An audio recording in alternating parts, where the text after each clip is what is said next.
Welcome to episode 99 of Scar Bearers. I'm Chris DT Gordon. Oh, I'm so happy that you're here with me today on this, I guess, is it penultimate episode to 100, I guess. You can forgive me for the improper word usage, but I'm so excited that you're here with me, joining me on this journey and helping me out. Our Nate and Britton Barron. They are my Samwise to my Frodo, helping me out as often as they can and often carrying me away from Mount Doom. If you want them to help you on your technological journey, you can reach out to them at Nate Barron. Well, folks, it is March as you're seeing this, and while spring may soon be springing, we still have issues that may come from last year or the year before or many years. Some of those might be hindering our young people, our high school students, our college students, our members of the military. And if my message of the attitude of gratitude or tag can help them increase their gratitude, positivity, and resilience, please let me know. Reach out to me at chrisdtgordon.com so we can start a conversation. Speaking of a conversation, I'm very excited to introduce my new friend, Dr. Kevin J. Payne. Kevin, how are you today?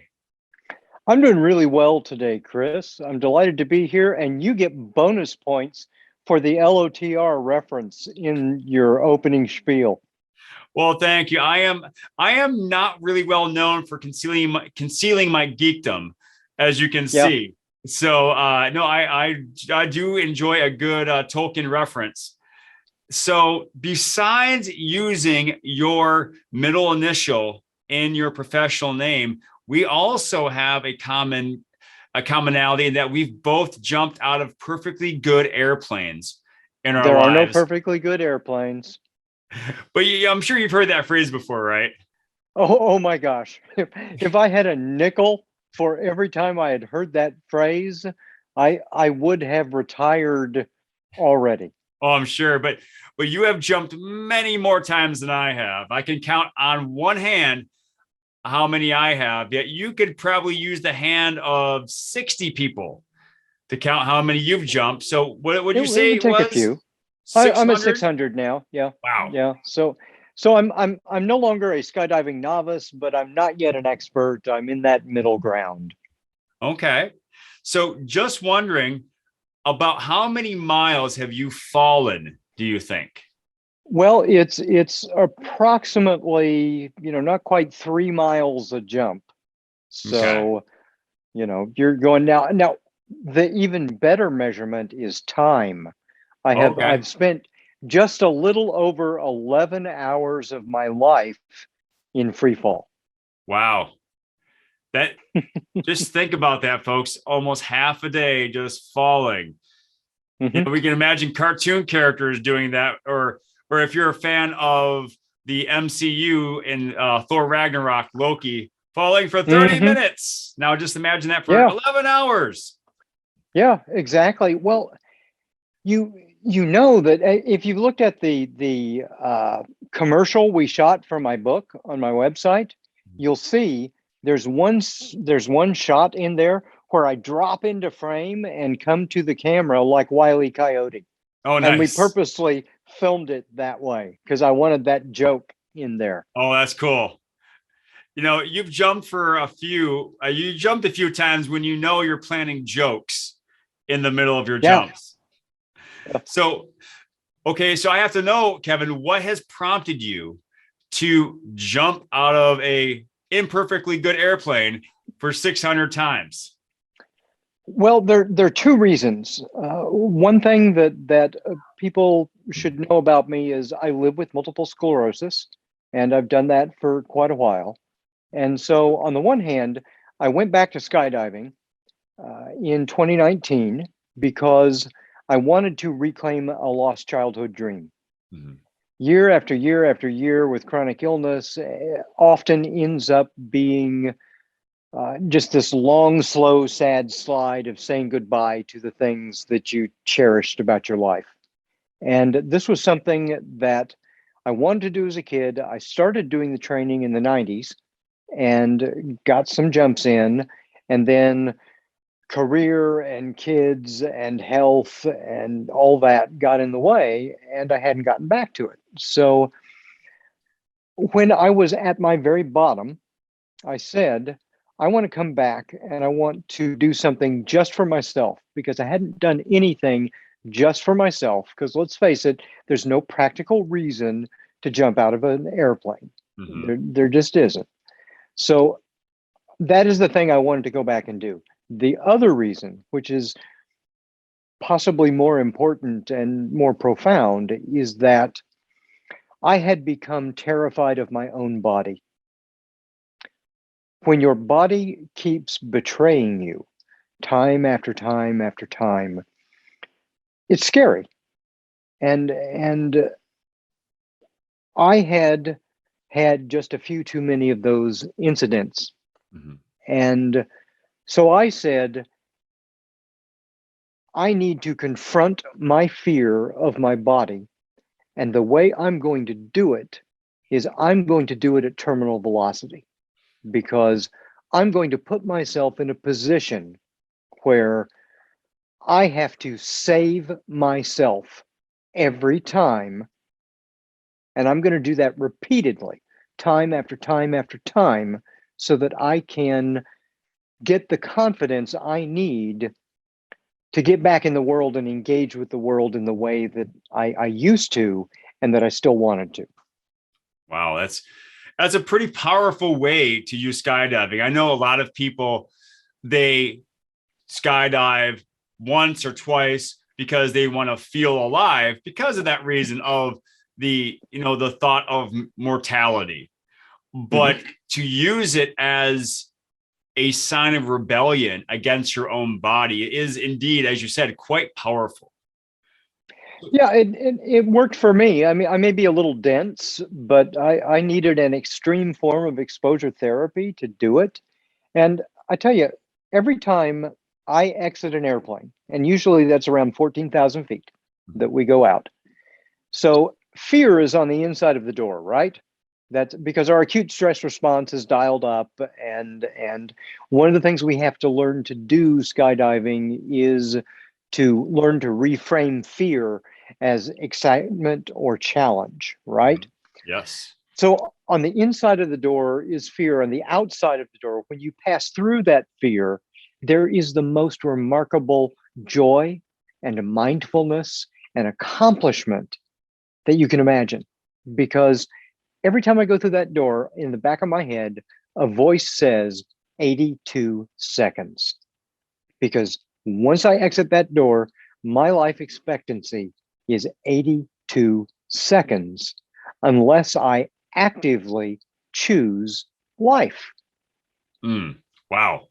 Again, that is extremely powerful when you consider that, that time, that way of thinking about time.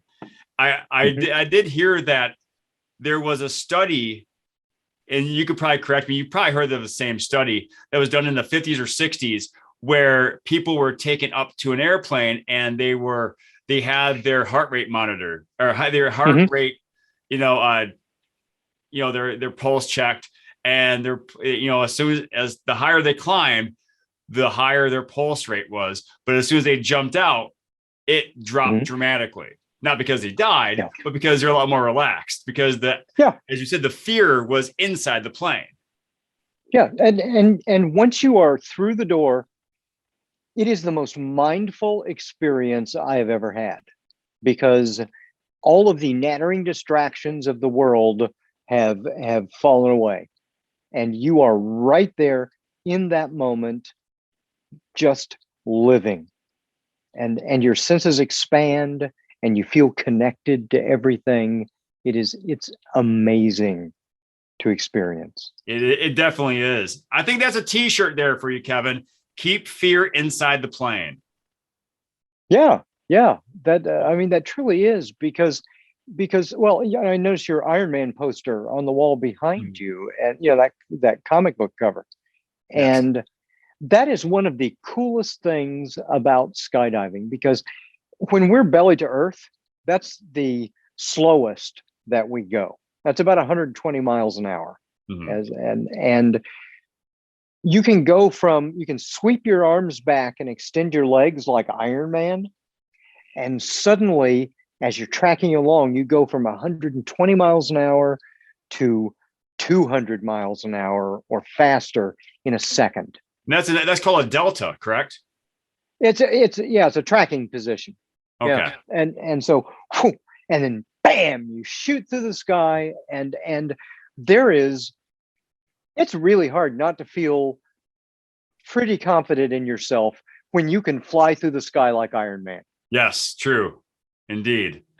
And so let's take it back a bit before you left fear in the plane.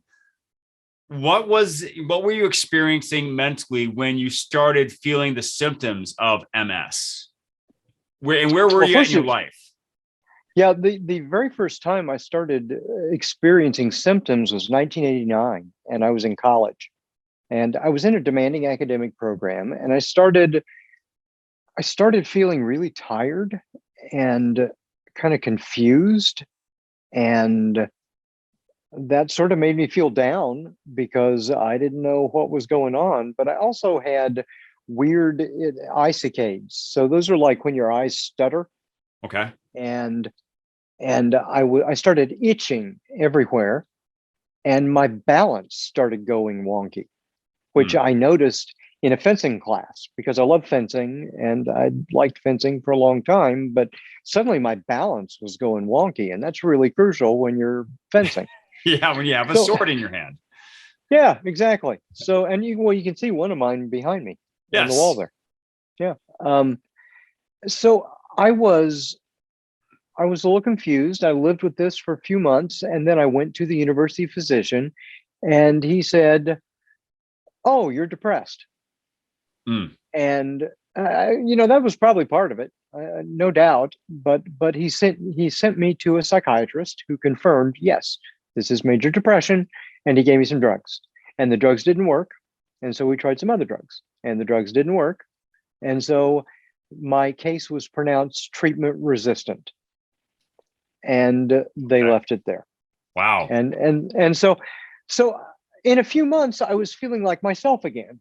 My balance issues had resolved and all the other little things, Okay. except I kept itching. I've never stopped itching from that time on. So Mm. I've itched constantly for more than 30 years now. Now, And is which it like you have a rash, or is it like a no, gentle it's mosquito bite, or no, it's well, it varies from like a I don't know. If I got poison ivy, it would probably be something like that. But I can actually roll around in poison ivy leaves and not get it. So it would probably be something like that, all the way to electric shocks or hornet stings, oh just wow. randomly in my body. So it's a form of paresthesia, which is really common with MS. Okay. So that's always happened. But then other symptoms kind of came and went over the years, and I was just like, okay, I got this. Evidently, it's what my depression, and finally, then in 2002, I woke up one morning and I couldn't feel my left leg below my knee. Oh.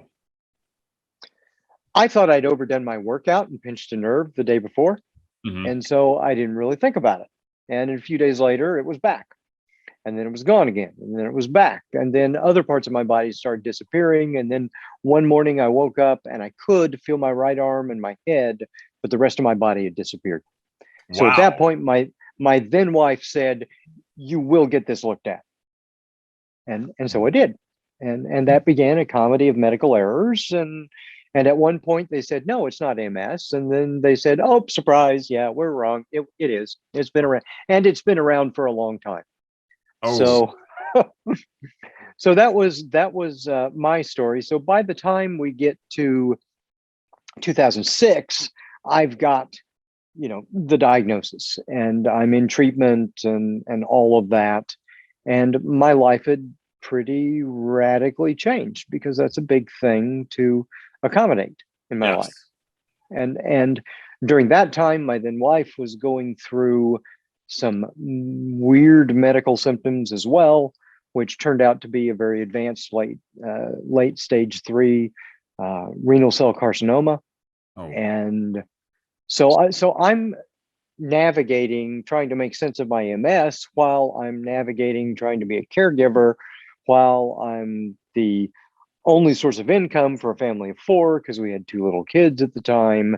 And I'm trying to figure out a way that I can make my escape from the academy, because I'd been a professor for 15 years. I'd kind of gotten bored of that and little, What academy was this? burnt out. Well, no, higher education. Oh, okay. Yeah, the, okay. Academia. the academy. Yeah. Yes. Being a professor. Right. Yes. And so because I developed a technology from my research that I wanted to, do the whole startup tech life thing. Mhm. So I'm going through all that, and then I have a massive exacerbation, worst one I'd ever had. It was primarily cognitive, and it took out much of my higher functioning. Oh, wow. Which, being a brain guy, I kind of depended on, and that really blew up my life. And so how exactly, were you affected? I know we could say you blew up your life, and, we can imagine all kinds of things, but, if you could give us a few specifics about how you were affected. So on the one hand, my former wife had been cured of her cancer, and my MS was at a good place.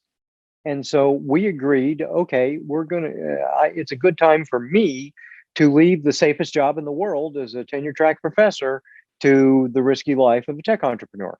Yep. And soon after that happened, that's when that exacerbation hit. So now suddenly we're out there without a net. Yeah.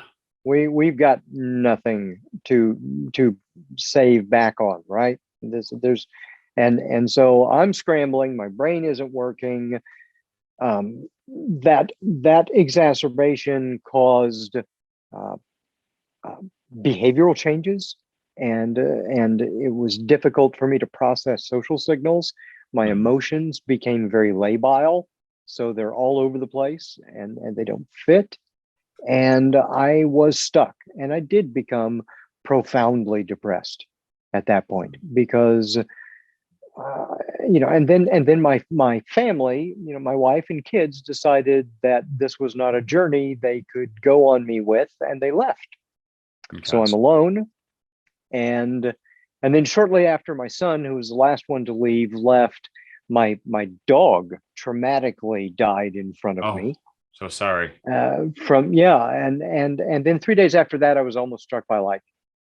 So it blinded me, deafened me, and it was pretty awful. So I felt like I was Job at this point. I was going to say, this sounds quite biblical. It was, and I could no longer see that path, and I had given up. And so my son had told me, "Dad, you really suck at doing things for yourself." And on the one hand, that's kind of a cheeky thing for a teenager to say, but it was also kind of crushing as well, because no father ever wants their son to think that, right? And I knew that he was right, because I had become so fixated with the limited resources that I had in trying to support everybody else and trying to keep a roof over our heads and do all that stuff, that I had completely lost track of all the things I needed to do to support myself. And I was really upset about that, because as a social and behavioral scientist, I knew what I needed to do, right? I had all the knowledge about it.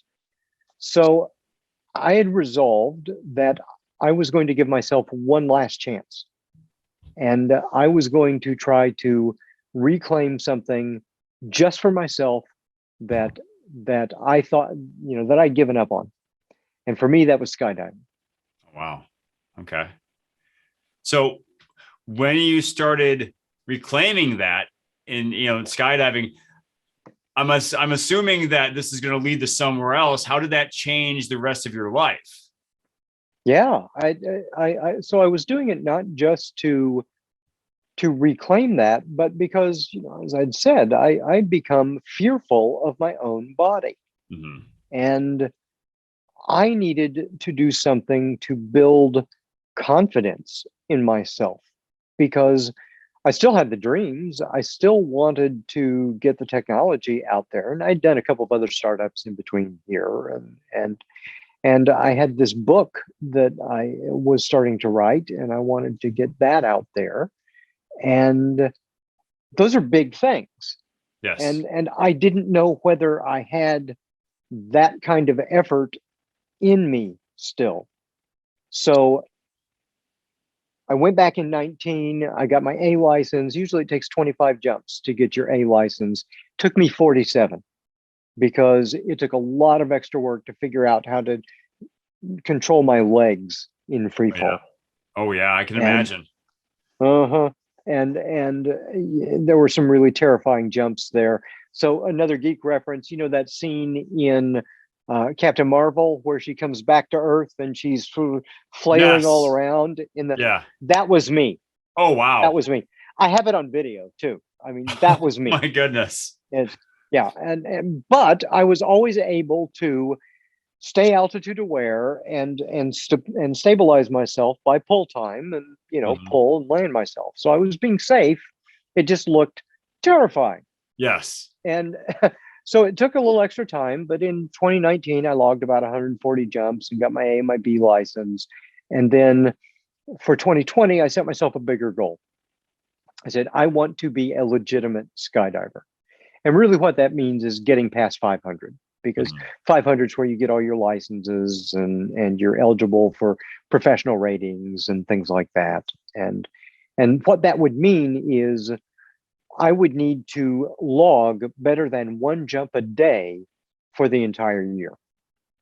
And so I did. I logged 370 jumps in 2020. And that meant dialing my stress level up to 11 every day and saving myself every day and recovering and coming back and doing it again and again and again. Now, where do you live, Kevin? I live in Kansas City. Okay, so and I live 5 miles from my drop zone. Wow. And so, yeah, I my brother actually lives in Blue Springs, so I'm familiar with the area. So your winters are not as tough as Minnesota winters. So you could conceivably do that. So yeah, we jump all year round. Wow. That's pretty cool. Literally and figuratively, especially when you get up to 14,000 feet. So yeah, it's a little brisk. Yeah. So, okay. I'm thinking though, during 2020, were there any, did you have any hiccups due to the pandemic? We did have. That's why I say, I did 370 jumps. So that's one jump a day on average, because there's some days where we had about 6 weeks where they shut us down entirely. Okay. And other than that, we were jumping. My drop zone's a 6-day-a-week drop zone most of the time. Okay. So, So you had like 6 weeks of 2-a-days then? Yeah. Some days it was up to 7. The most I can manage in a day is 7. But that's nothing. I know pros who do 20 jumps in a day. Yeah. They're also half my age and they don't have MS. So, yes. So, what you're doing is incredibly remarkable for anyone without MS, and you're doing it at your age with MS. And I can say at your age because I'm around your age. So I was going to say, we're probably about, I'm early 50s. So I'm 47. Yeah. Yeah. So once you've reached that goal of 500 jumps, how had the rest of your life changed? Well, by that time, I had, I was back on an even keel again professionally, and the company, Your Life Lived Well. I founded it, and we were working on our offerings and getting that team together and getting out in the market. I was writing the book and developing the curriculum. We offer 24 different seminars for people who live with chronic illness or support those with chronic illness. So yeah, it was a very productive time for me, and I was able to had to go all the way back, and part of what skydiving gave me was humility, Mhm. because I had spent so much time being the expert in the room, being the professor, being the expensive consultant, or that sort of thing. I had lost track of that. And I knew going back to skydiving, I was going to suck at it because my body was not going to want to cooperate. Mhm. And so I had to redevelop that beginner's mindset. And skydiving forced me into that. And that was what I needed, because I needed to learn how to think again. I needed to learn how to operate in the world again. I think that's a beautiful message, because we are so inundated with images of perfection or mastery, and people say you have to be the best in the world at this, but no one says, hey, you should be ready to suck. You should be ready to be Mhm. awful, because that's where the learning happens. Yeah, And yeah, I I call it the edge. and okay. and where the edge is a ratio between the capacity you can deliver in that moment and the demand in front of you. Mhm. And so if it's a really low demand, you're bored. If it's a really high demand, then if it's a little higher than what you can deliver, then you're going to fail. If it's really high, you're not just overwhelmed, it's traumatizing. Yes. But if it's right here where the demand is just a little lower than what you can deliver, that's a flow experience. That's the edge.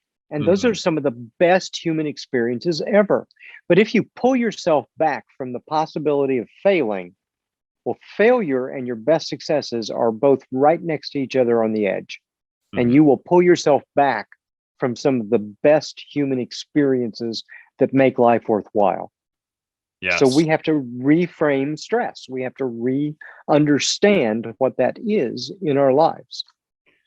I totally agree, and I actually experienced this a couple in November when I tested for my black belt in Taekwondo.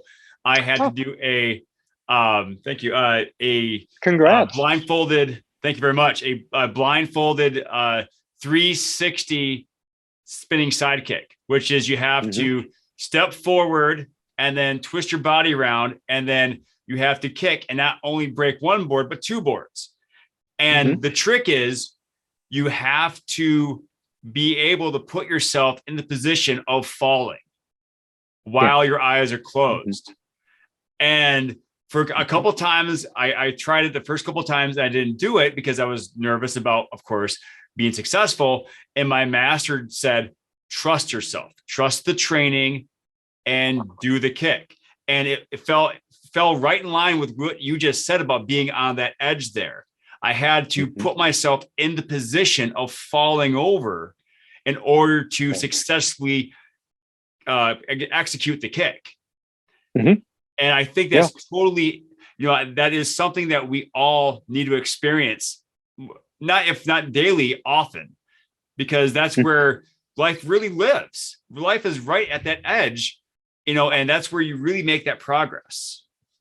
Yeah. And I think, we're talking about some obvious edges here, like jumping out of airplanes or blindfolded spin kicks and things like that. But what I want to emphasize to people is that edges are everywhere. Mm-hmm. And an edge can be cognitive, it can be emotional, it can be behavioral, it can be social, it can be cultural, it can be environmental. I mean, there are all kinds of edges, right? And sometimes our edges are really, really close in, because, like, on good days, Yeah, I'm jumping out of airplanes and I'm doing acrobatics in the air and I'm having a good old time. But on a bad day, I may get up in the morning and I'm barely stumbling around and my hands aren't working. Mhm. And I have a difficult time getting to the kitchen and taking the meds that I need to take that morning.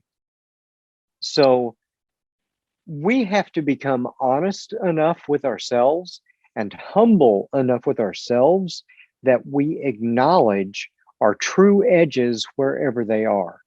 Because if we insist that they're where we think they should be or where we would like them to be, then we are consigning ourselves to repeated failure and trauma. And we're not allowing ourselves to learn.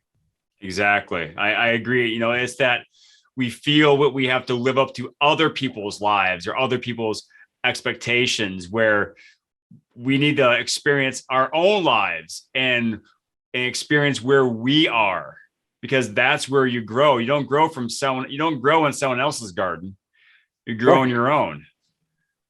Right. And we also have to understand there's especially in American culture, there has long been this preoccupation with always being productive, with always being busy. Yep. And that's only half of it. And actually, if you look at the time use studies, it turns out that the most productive of us really only have maybe between 3 and 5 hours of truly productive work every day. I mean, that's it. Oh, Everything else is yeah. going through the motions.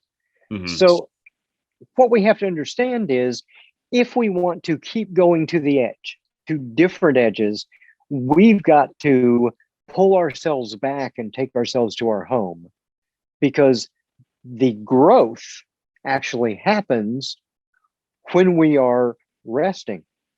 The growth doesn't happen in the experience prompts the growth. But then we've got to take ourselves back to a place where we can rest and relax and consolidate and nourish and sleep. And those are crucial. All the athletes listening right now are saying, yes, finally someone understands. Mm-hmm. The And growth and happens in truly, the rest.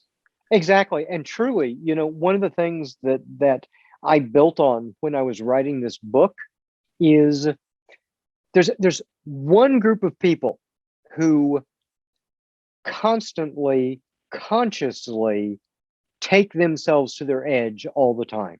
And those are elite endurance and extreme athletes. Mhm. And an edge is an edge. Yes. So you may be for me, part of that also was getting the experience of becoming comfortable as an extreme athlete, as a skydiver, right? Even at my age. But an edge is an edge. So if my edges are really in, well, chronic illness forces all of us to edges we don't want to face.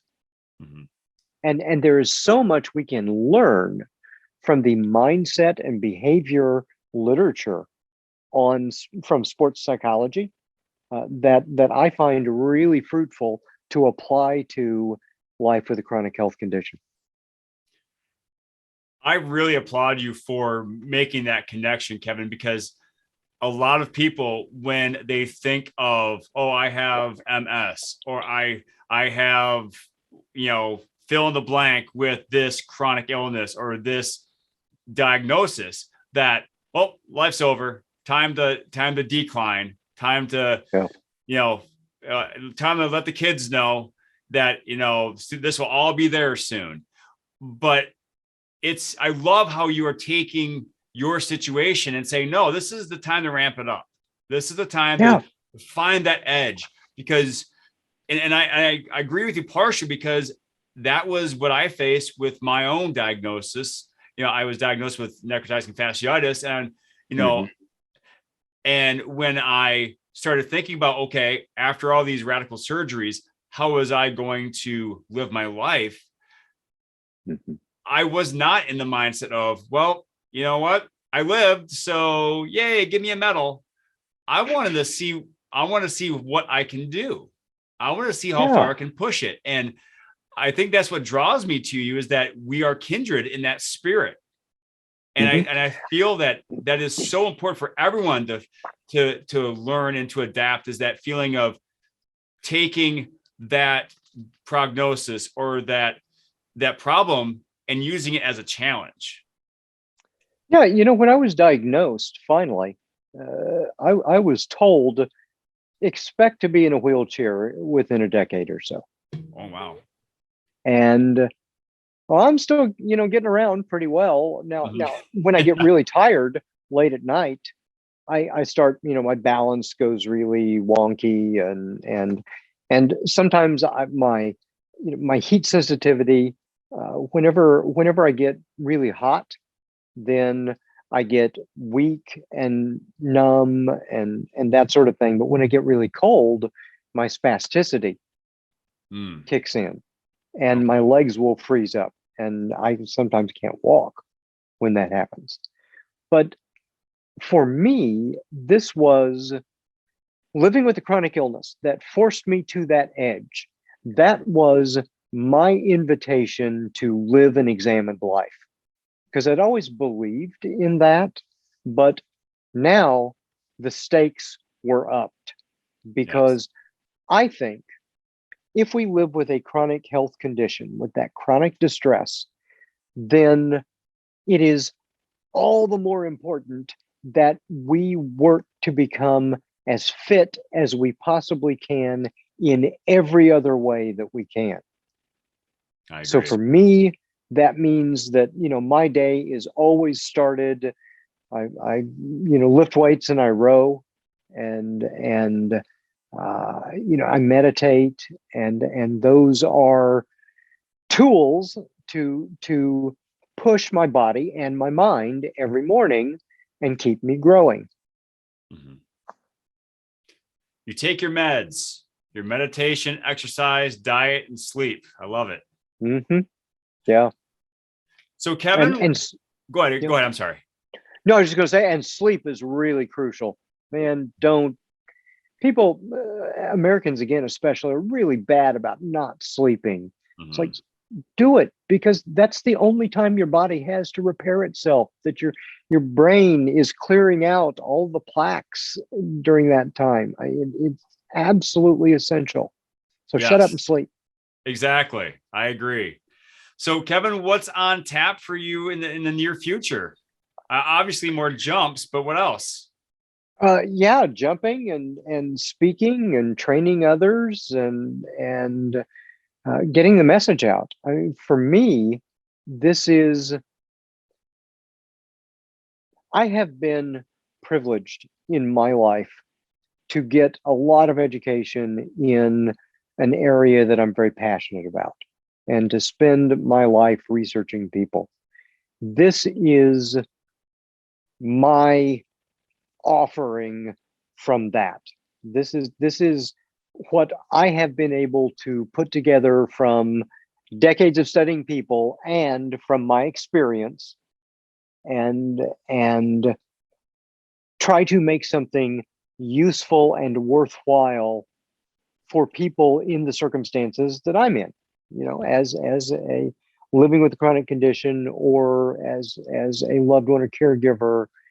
We are not trained how to do this, and medical professionals are at a loss for how to do this, because medical professionals are trained through an acute care model, Mhm. and that's what they look for, and yet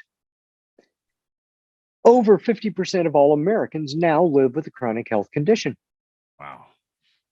18% of us have 5 or more chronic diagnoses.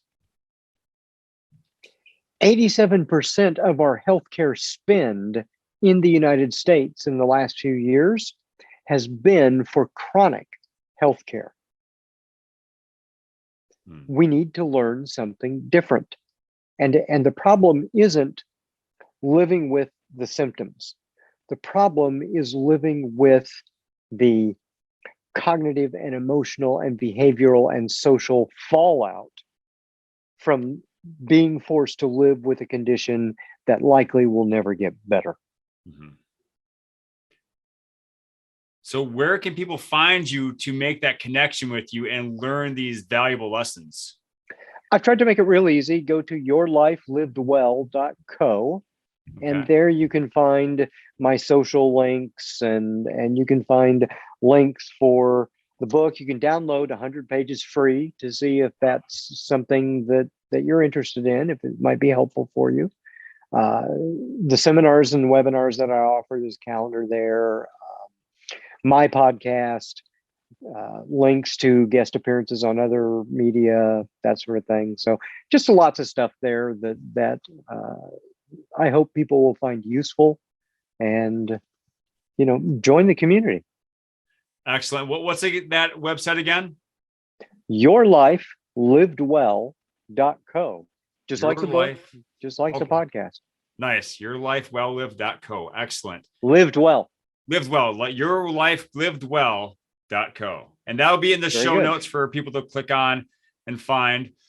And I'm known as the gratitude guy, Kevin. So I have to ask you, what is something that you would never have thought of being grateful for that you have found during your journey?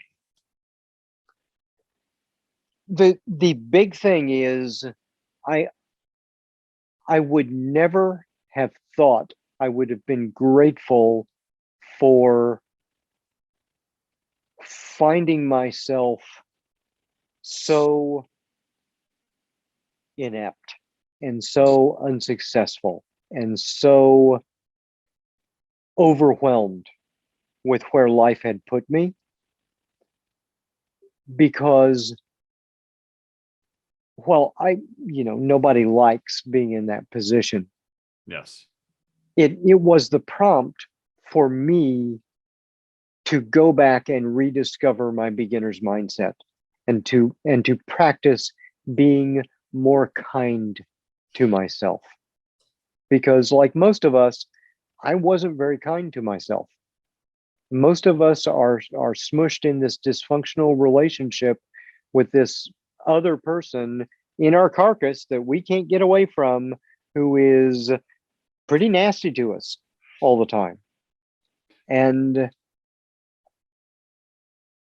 I had to go back and hit reset on pretty much everything in my life, and rebuild consciously, mindfully, and, as you like to emphasize, with gratitude. I think that self-love is something that it's starting to pick up now, but I think self-love has really gotten a bad rap. We think of it as being narcissistic, whereas actually it's vital to our well-being, because if we can't accept where we are, and with knowing what we need to do to get better, and just accept our own failures within ourselves, we're fighting our battles against us. We've lost even before we started. Yeah, exactly. And it's that phrase self-love maybe should be retired. I like to frame it as being kinder to your future self. Nice. I like that. So, Kevin, thank you so much for being here with me today. I have one more question, and I'm really excited to hear your answer to it. We talked about it before. What is your favorite dinosaur? Yeah, and I had to answer honestly, I don't have a favorite dinosaur. There are lots of them that I like. Okay. Now I probably wouldn't want to be personally up close to any of them, because they're probably big, smelly. They could step on me. Some of them would want to eat me. But Very few yeah, domesticated. Yeah. yeah, not so much. I got an 120-pound Akita who thinks he's part dinosaur, probably. Oh, that is big. But I don't like put hierarchies on the world in that way. Okay. That's just not like, it's like there's like, here's the best basket, right? That's highest up, and I'll put all the things that at one time or another I might choose in that basket. And then there's maybe the other basket next to it that's bigger, and these are the things I'm going to not choose. And then maybe below that there's the big basket of here's what I'm going to avoid. But from within that basket of things that I really like, That's going to change. I'm not going to want to hang out with the same dinosaur every day. It'll be a different dinosaur, you know? So that's just the way I see the world. I think once you get superlative enough, then it's silly to keep comparing yourself. Okay. No, I like that answer. You're the first person who answered that way, so I really appreciate it. So thank you very much, Kevin. So folks, one more time, Kevin, thank you so much for being here with me. It was truly enlightening, and I applaud you with your personal and professional success, and I wish you all the best in the future. Well, thank you again so much, Chris. I've truly appreciated our conversation too. Definitely. So folks, please visit Kevin at yourlifelivedwell.co. Download his book, check out what what he has going on. And, if you have a need for his wisdom, please seek him out. If you or someone you know has a need for greater gratitude, please seek me out at chrisdtgordon.com. You can go to the website, download a free tag one sheet to help you practice gratitude on a daily basis. Maybe stop by the merch store, grab what is your favorite dinosaur shirt? And maybe one's on there that you like. Maybe there isn't, who knows? But check it out at chrisdtgordon.com. Please also like, subscribe, and share these messages of hope and inspiration, because these wonderful messages are here to better others' lives, and they can only better lives if they are heard and viewed. So please like, subscribe, and share. But as always, thank you so much for being here with me. Please have a great day, and remember to pass on perfection and go for greatness.